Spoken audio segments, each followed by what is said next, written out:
शर्मा, आप देख रहे हैं SP9 न्यूज। स्वागत है आप सभी का आज के इस प्रोग्राम में। प्रोग्राम की शुरुआत गुजरात से।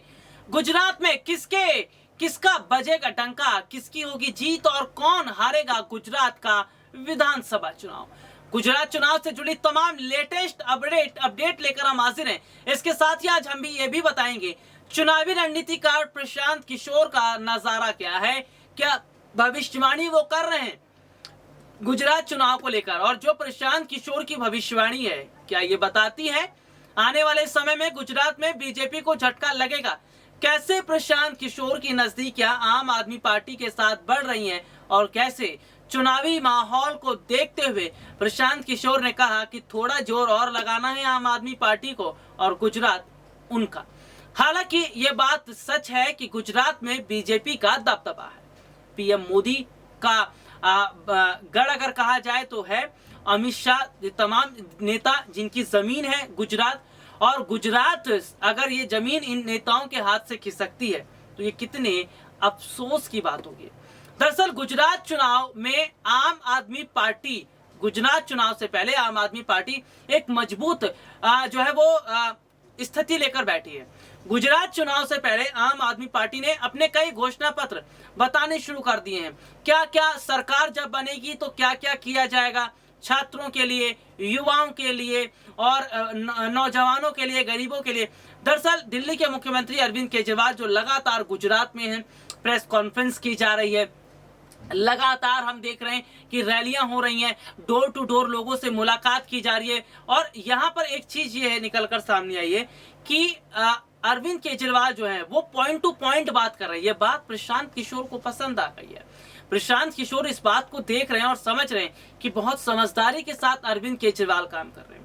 किसी नेता पर कोई टिप्पणी नहीं करना, किसी नेता पर कोई निशाना नहीं साधना, केवल हमारी सरकार आएगी तो क्या करेंगे। उनका कहना है हमारी सरकार गुजरात में बनेगी तो जो एग्जाम रुके हैं एग्जाम करवाए जाएंगे, नौकरियां जो है वो नौकरियां दिलाई जाएंगी और रोजगार के नए अवसर खोले जाएंगे। इसके साथ ही गरीबों की मदद की जाएगी, बिजली फ्री है, पानी फ्री है, स्वास्थ्य सेक्टर में बेहतर अस्पताल बनाए जाएंगे, तमाम और चीजें जो है वो की जाएंगी। तो सीधे तौर पर हम देख रहे हैं कि गुजरात चुनाव जीतने के लिए आम आदमी पार्टी ने जोर लगा दिया।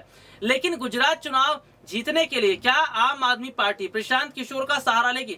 दरअसल ये बात सबको पता है, अगर नहीं पता है तो मैं अपने दर्शकों को बता दूं। एक वक्त में अरविंद केजरीवाल के साथ रहकर प्रशांत किशोर ने काम किया।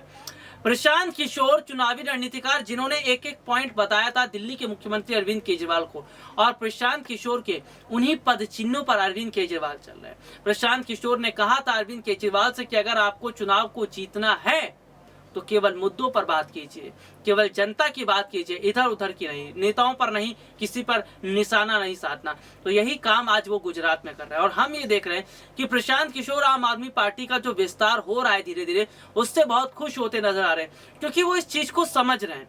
वो ये चीज देख रहे हैं कि कैसे आने वाले वक्त में विपक्ष के तौर पर आम आदमी पार्टी सबसे बेहतर दिखती नजर आ रही है। देखिए क्या भविष्यवाणी प्रशांत किशोर कर रहे हैं। प्रशांत किशोर कह रहे हैं कि अगर सही ढंग से चुनाव होते हैं और गुजरात की जनता, जिस तरह से हम देख रहे हैं कि उनका झुकाव आम आदमी पार्टी की तरफ होता चला जा रहा है, आम आदमी पार्टी की तरफ उनका झुकाव हो रहा है, और आम आदमी पार्टी जिस तरह मुद्दों की बात करे, ये बात नौजवानों को पसंद आ रही है। प्रेस कॉन्फ्रेंस जो कर रहे हैं या जो मीडिया के सवालों का जवाब दे रहे हैं, उसमें अरविंद केजरीवाल खुलकर ये कह रहे हैं कि हमें जो मौका मिल रहा है हम उस मौके को पूरी तरह से जनता के लिए समर्पण करेंगे, युवाओं के लिए समर्पित करेंगे, क्योंकि हम ये चाहते हैं कि युवा आगे बढ़े, भविष्य आगे बढ़े, छात्र आगे बढ़े, रोजगार नौजवानों को मिलता रहे। तो देखिए रोजगार की सबसे बड़ी किल्लत है। और सीधे सीधे तौर पर यहाँ पर ये देखना होगा कि प्रशांत किशोर जैसे चुनावी रणनीतिकार अगर कांग्रेस, माफ कीजिए, अगर आम आदमी पार्टी के साथ जुड़ते तो ये बहुत बड़ी बात होगी। लेकिन बीजेपी क्यों डरी हुई है? देखिए बीजेपी के डर की वजह हमने देख लिया था दिल्ली के अंदर, क्योंकि दिल्ली में सीधे सीधे तौर पर दिखाई दिया कि जिस तरह से मनीष सिसोदिया के यहाँ छापे पड़े थे, दिल्ली के शिक्षा मंत्री मनीष सिसोदिया डिप्टी सीएम भी हैं, उनके यहाँ छापे पड़े, उनके घर पर छापे पड़े, पुश्तैनी घर पर छापे पड़े, बैंक अकाउंट, लॉकर, तमाम चीजें खंगाली गई, लेकिन हाथ इनके कुछ नहीं लगा। अच्छा, दिल्ली के मुख्यमंत्री अरविंद केजरीवाल के यहाँ भी इन लोगों ने छापा मारा था, वहां भी इन्हें हाथ नहीं लग पाया। लेकिन दिल्ली के जो शिक्षा मंत्री हैं मनीष सिसोदिया, उन्होंने मीडिया को बुलाया और स्कूलों को दिखवाया है। अभी मैं एक रिपोर्ट देख रहा था और हमने देखा कि कई पत्रकार जब स्कूलों का निरीक्षण करने पहुंचते हैं, क्योंकि अभी हम देख रहे थे कि स्कूल की लड़ाई चल रही थी भाजपा के प्रवक्ता और आम आदमी पार्टी के प्रवक्ता के बीच में, और भाजपा के प्रवक्ता को खदेड़ दिया जनता ने। उन्होंने कहा कि आप लोग तो जाति समुदाय पर राजनीति करते, कम से कम उन लोगों को काम तो करने दीजिए जो जनता के लिए काम कर रहे हैं, गरीबों के लिए काम कर रहे हैं। तो भाजपा के जो प्रवक्ता गौरव भाटिया, उनका वीडियो हम देख रहे हैं कि वो वायरल भी काफी हुआ। सौरभ भारद्वाज आम आदमी पार्टी के प्रवक्ता, दोनों के बीच सड़क पर बहस हुई थी, जिसमें गौरव भाटिया भाजपा प्रवक्ता, उन्हें भागना पड़ा क्योंकि जनता ने खदेड़ दिया। तो हम ये देख रहे हैं कि जब स्कूलों का निरीक्षण किया गया, स्कूलें ऐसे हैं कि प्राइवेट स्कूल फेल हो जाए। तो यहाँ पर देखा गया कि दिल्ली के गवर्नमेंट स्कूल में आज बच्चे अगर पढ़ रहे हैं तो खुद को गौरवान्वित महसूस कर रहे हैं। उन्हें लग रहा है कि हम प्राइवेट स्कूल में पढ़ रहे हैं, क्योंकि पहले के गवर्नमेंट स्कूल में दरी पर बैठते थे, ऐसे ही गंदगी इधर उधर रहती थी, लेकिन आज नहीं है, साफ सफाई, टाइलें वगैरह सब लगा दी गई।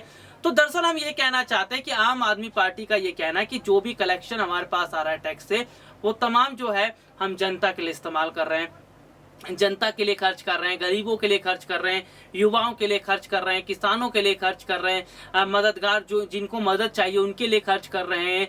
तो ऐसे में ये सब चीजों इन पर खर्च होता नजर आ रहा है। तो मौजूदा समय के अंदर जो हालात, जो स्थिति बनी है आज, कहीं ना कहीं वो सीधे तौर पर इशारा कर रही है कि क्या वाकई बीजेपी के हाथ से गुजरात खिसक रहा है, क्या गुजरात बीजेपी के हाथ से निकल रहा है। और सीधे तौर पर हम देख रहे हैं कि गुजरात का बीजेपी के हाथ से निकलना ये जरूर जाहिर करता है कि बीजेपी अब डरने लगी है आम आदमी पार्टी से, क्योंकि आप आम आदमी पार्टी को जितना कमजोर करने की कोशिश, डराने की कोशिश, दबाने की कोशिश कर रहे थे, उतना ही आप फ्लॉप हुए। तो सीधे सीधे तौर पर आज जो हालात, जो स्थिति देखी जा रही है, वो कहीं ना कहीं ये जाहिर होता है, ये कहीं ना कहीं आज बताता है कि किस तरह से बहुत बड़े हद तक चीजें बन रही हैं, किस तरह से बहुत बड़े हद तक चीजों में बदलाव होता नजर आ रहा है। यानी कि मौजूदा समय में जो बदलाव हो रहे हैं, मौजूदा समय में जो स्थितियां बन रही हैं, जिस तरह से बदलती नजर आ रही हैं, इसका साफ मतलब है कि क्या वाकई आने वाले समय के अंदर बहुत बड़ा परिवर्तन हमें देखने को मिलेगा, क्या वाकई आने वाले समय के अंदर हमें बहुत बड़े स्तर पर चीजों में बदलाव देखने को मिलेगा। क्योंकि मौजूदा समय के अंदर के हालात, मौजूदा समय के अंदर की स्थिति अब ये जाहिर करने लगी है कि बीजेपी को आम आदमी पार्टी से जिस तरह का डर लग रहा है, इसका मतलब गुजरात उनके हाथ से निकल सकता है। आज के लिए इतना ही, आपसे फिर दोबारा मुलाकात होगी, तब तक के लिए इजाजत दीजिए, नमस्कार।